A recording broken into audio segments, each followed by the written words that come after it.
welcome to Louisiana Heartbeats. I'm City Landry, and today I have a new author sitting at my table. I'm excited to be able to present to you Bob Bienvenu, who has just authored his first book.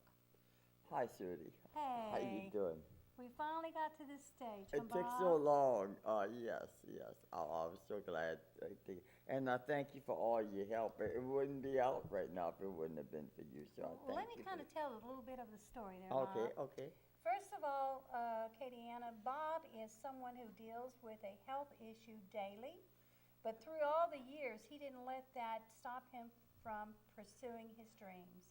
Not only did he come through and still going through different stages of schizophrenia, Yes. but he has learned to have an outlet to where he can work and do things that he's dreamed of, and his dreams are coming true. One of them was to one day tell his story. But I met Bob here at Acadiana Open Channel because he has a show called Insight into Mental Health. Exactly. And on his show, he invites people from the audience to call in, and they talk about different things, and he does a lot of resources, and he looks up things, and he has information, but he's a living bulletin that he's actually living some of these health issues. He has people on his show, and they discuss different topics. He's gone into entertainment, and some of these people are through a certain group, or he's met them on the streets.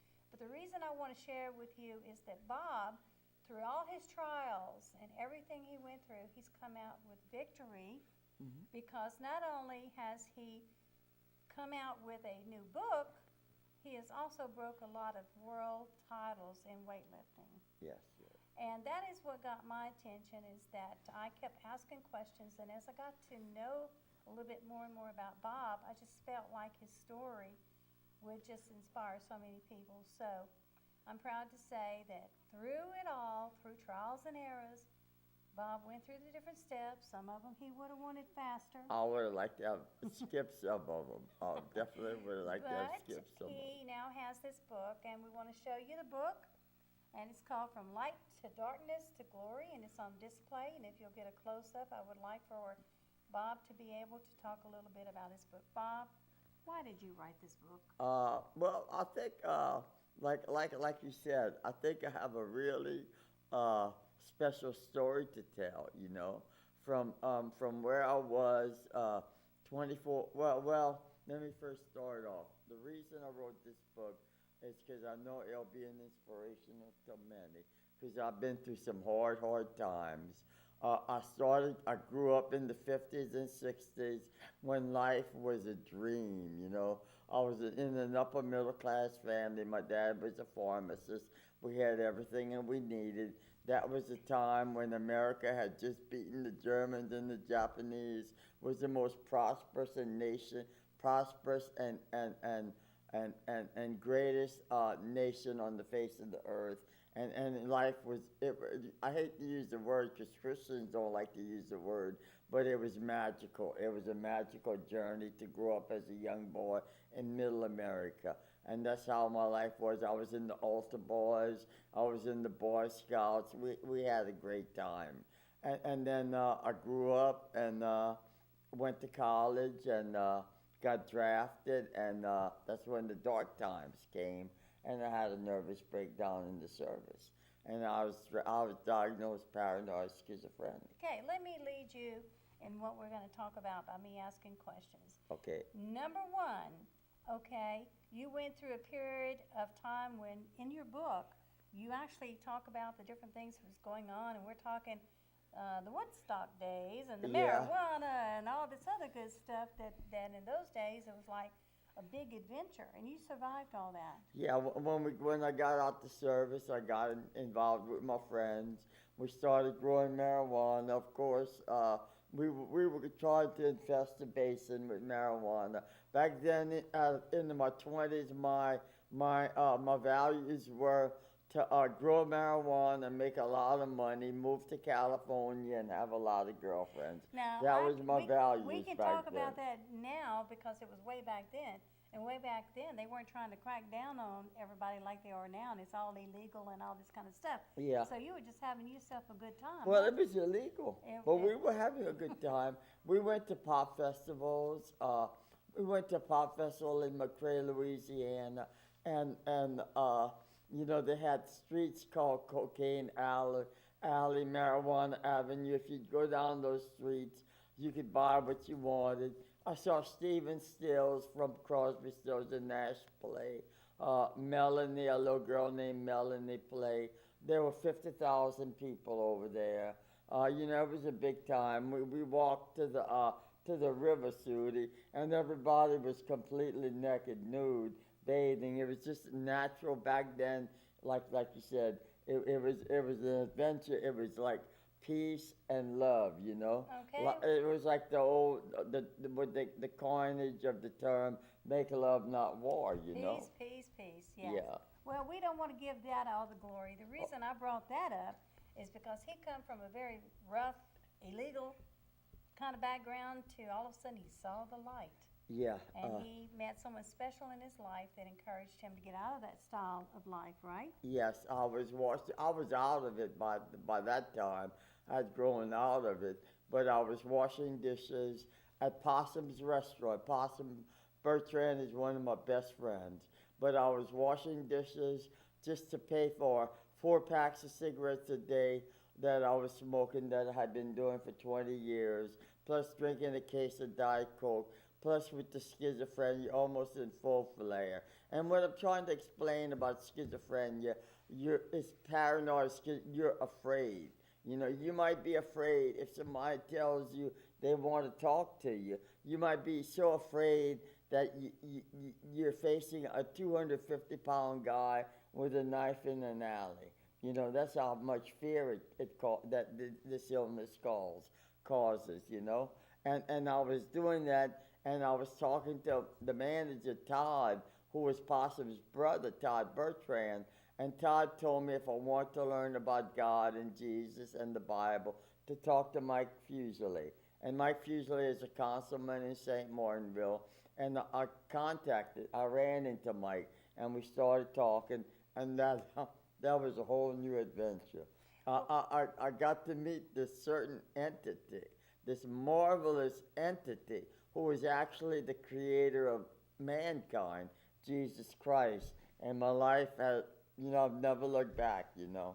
And that's the reason you're still here today, because Acadiana, he went through so many different downsides in his life, from failed relationships to jobs to being in the service to coming out of the service. And then his passion from high school to be in the sports, I understand, is what you started, what is it, pole vaulting? I was and all pole that? vaulting. I had pole vaulted. After I met Mike, I got into pole vaulting. I was 50 years old and I could pole vault 8 feet. But by the time I started to wane down, and then after that, I just decided to get into powerlifting, which is weightlifting. Okay, for people that do not understand, you can travel all over the United States and out of country to compete. When did you start competing for what trophies? When did you first start competing? I guess it was 2004. I started competing, yeah. In 2005, I went to Colleen, Texas. Me and a friend of mine, Jamie Ballou, who was the co-founder of this show, of my show Inside the Mental Health. Jamie passed away since, but he went with me to Colleen, Texas. I competed in the USAPL National Powerlifting Championships, and I came out third. Now, recently, you went to competition, I think around April, or was it, you had a picture and you won 11? Last year, You broke 11 records? I won 11 world titles in April, and I won with the AAU, and I won 8 world titles in October. So actually, last year, I won with the AAU, and AAU is the biggest sports organization in the world. But with them, I won 19 world titles. Okay. Now, you went through all of that, and you've experienced different things, and you still give God all the glory for getting you through all those dark times, which the name of your book is From Light to Darkness to Glory, which Yes. means you've been there, you've done that, you're not doing it anymore, and you are in a new life. I'm in a new life, yes. And it's a better life, and you have accomplished a lot. Against all the odds, do you know anybody else that has your diagnosis, schizophrenia, that has published a book or written a play or organized any kind of a activity? No. Okay.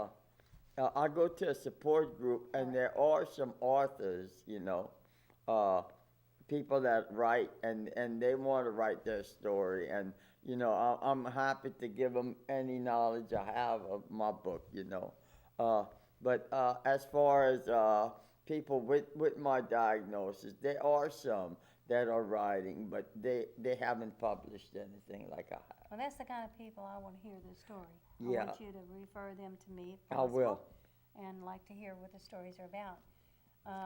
The lady before you, she is a great networking source, and sometimes depends on what stories get dropped in my lap, I will send to her or go to the meeting to find out and connect later That with would that be author. awesome.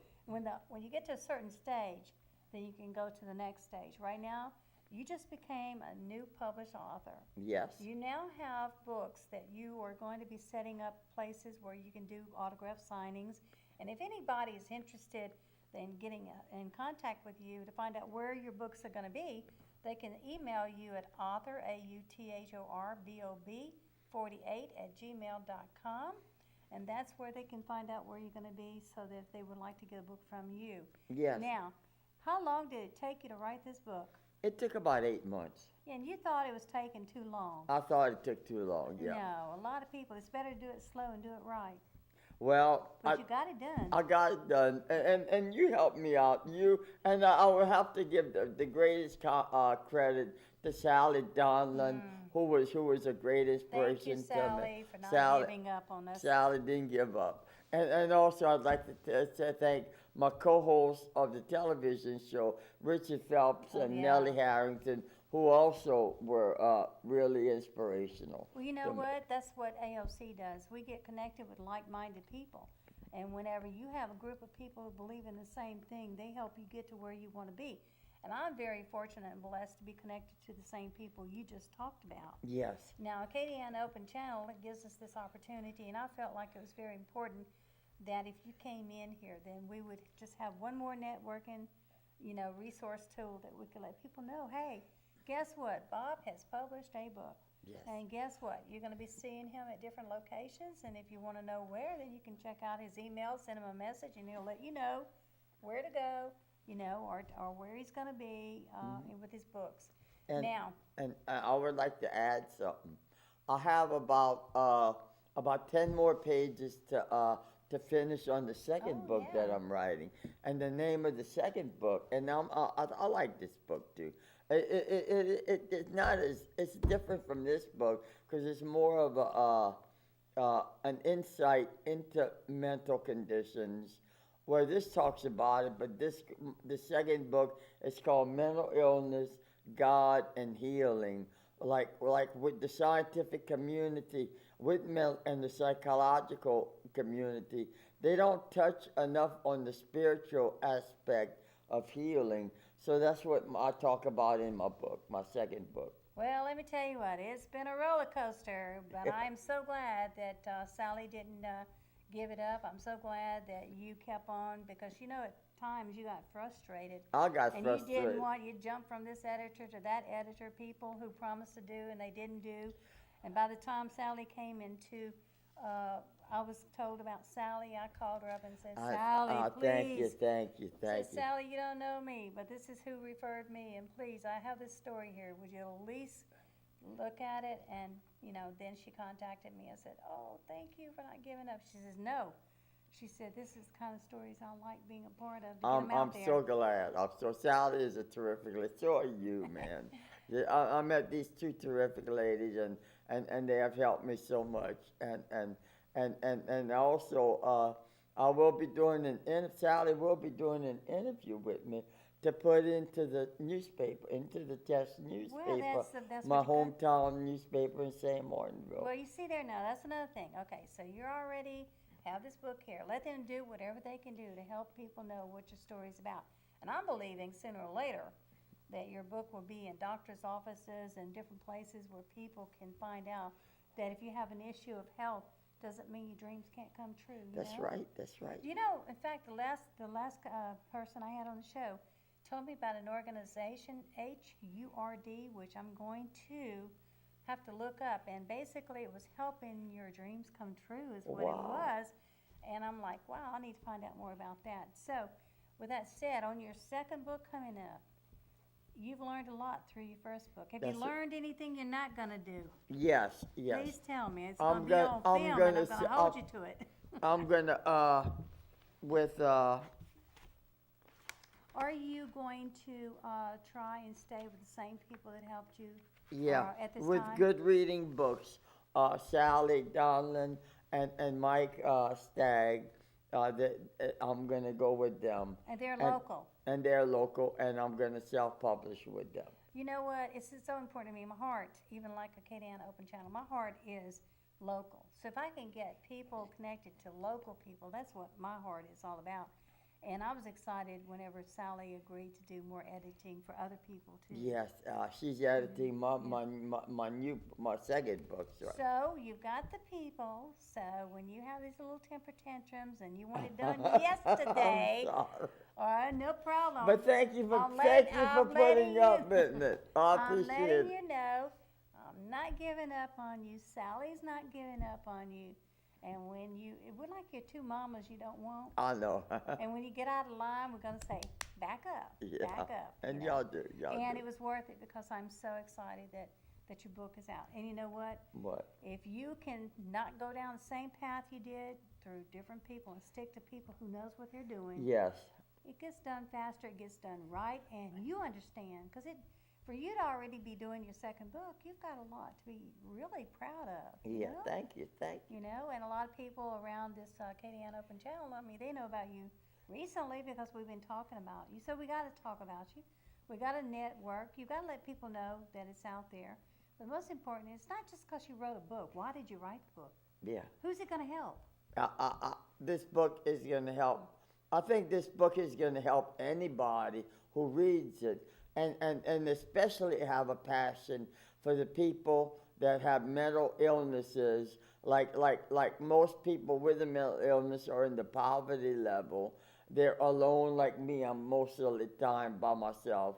And I can feel for these people because I've been there, you know, and the struggles they go through with the mind and the emotions and everything. I've been there, and I know where you are. And I still go there from time to time. And I have great empathy and compassion for your struggles. And that's the main reason I wrote the book. Because of running into Jesus Christ, who helped me so much in my life. Where, like I said before, with the psychiatric community, they don't dwell into the spiritual as much. Where it'll send you to directions you never thought you'd ever go to. Look at me. I wrote a book. 24 years ago, I was smoking 4 packs of cigarettes a day with schizophrenia, just fearful, with hurtful emotions. People treated me like dirt, you know. And then I found Mike Fuseli led me to Jesus. And since then, I've invented my own television show. We've been on the air 10 years. We've won numerous awards.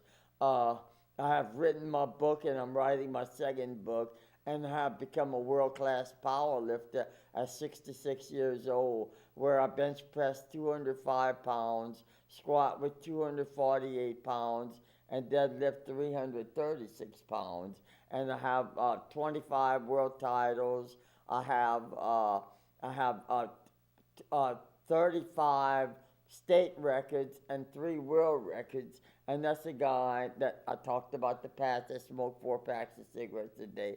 And it's all, you know, and it's only because of my spiritual life and my faith and that Jesus Christ, you know. And he left out a whole lot, which I don't want him telling a whole lot more because that's what's in the book. Oh, yeah. Man, that's the whole reason behind publishing this book is to give them a little bit of what you've come through, but you've come through it. You've Yes. actually been Pass me your book real quick. I want to read something on the very, very back of the book. Okay. Okay. I had read this again this morning, and I really know this is true in my case and in yours, is that your relationship with Jesus Christ has enabled you to face the demons in your life, excel, like you said, in the competition, help others through your community television program that focuses on mental illness. And this is just your version of that never-ending story. The never-ending story. You have so much that's happened that you could go back and you add in and you can help people. They can ask a question. You can refer them to different agencies to help them. Yeah. Or you can say, hey, you know what? This is what happened to me, and this is why it happened. This is where I'm at, the why. You could have given up. Yeah, I could have given You get up. a little rough around the edges sometimes. Yeah, but you come back and you have a reason. Yes. You know, we all have this thing that something in the past kind of makes us mad a little bit. Yeah. But we stop talking about all that. It says here that you currently live in Lafayette, Louisiana, and that you're also working on your second book about living in faith with mental illness. Is there very many outlets that can help someone out there? Maybe we ought to share that. Yes, well, I go to a support group that is led by the NAMI people, Denver Nobles and Roseland Nobles, and we all meet at the Lutheran Church, which is the church behind Academy off of Ambassador So Catherine. there's a meeting place in Lafayette. And we meet the first and third Sundays of every month at 6 o'clock. And if anybody's interested, you could call me. If you can't get me, you can call AOC and leave a message. My number is 258-9425 if anybody's interested. If they would like to go to that meeting. If they would like to go to that meeting. And there's a meeting, there's two meetings. One with Denver Nobles, who is a good friend of mine. I've been going off and on to meetings, to support group meetings for mental conditions for around 20 years. And Denver Nobles, I've been knowing him for 20 years. He runs it, him and Emily Welch. Those two run it. And then his wife Rosen runs the other support group for members of people that have problems mentally, you know? So when you go to these meetings For out there, family members. So I've actually watched your show, and I've also seen Denver perform, and he's very good. Yes. He sings very well, and it does remind me of those days way back when. Yeah. And he has a good voice, but he's also a leader. So when you go to these meetings, or anybody goes to these meetings, how does it help you? Does it encourage you, or you? Yes. First of all, you can talk about, it's like it's like the Bible says, you are who you think you are. And whatever's in your heart will come out. It's got to come out, If it's anger, like you see me anger, it'll come out, and then you calm me down, thank you. But, so we go to these meetings to vent what's going on, talk what's going on with us. If we might talk about our medication that is not right. We may there might be somebody that has another kind of medication or the same kind of medication you talk about, or people that are going through the same struggles you're going through, and you can talk to them, And when two people come in contact with each other, there's a chemical change in the brain, the serotonins and the dopamines. And I have a better idea. What? Tune in when does your show play? Every Tuesday at 8 o'clock. And what channel? On 15 or 16 on Cox Cable, and I think 4 or 5 on That's LUS. Right. So to learn more about what he is involved in, he has a show, like you said, it's had over how many years? 10 years. Well, we're at the end of the show, and I just want to remind everybody that you have newly released this book, From Light to Darkness to Glory, and that if they'll check out your email, they will be able to see where your book will be available. Yes. Until then, I want you to check us out every Tuesday night at 9 o'clock. It just might be you or Bob that we're showcasing. So if you would like to be on the show or his show, then let AOC know. Let us hear from you. Until then, I'm going to say, Bob, Thank you for being on the show, and happy writing. Thank you, Susie. And glad that I was part of your journey. I got to give you a hug for that. I All right, appreciate why it. not? Oh, thank you, Susie. You're welcome. It is all good, and Katie Ann Opachal is proud to be a part of your journey. Thank you. Thank you, Susie.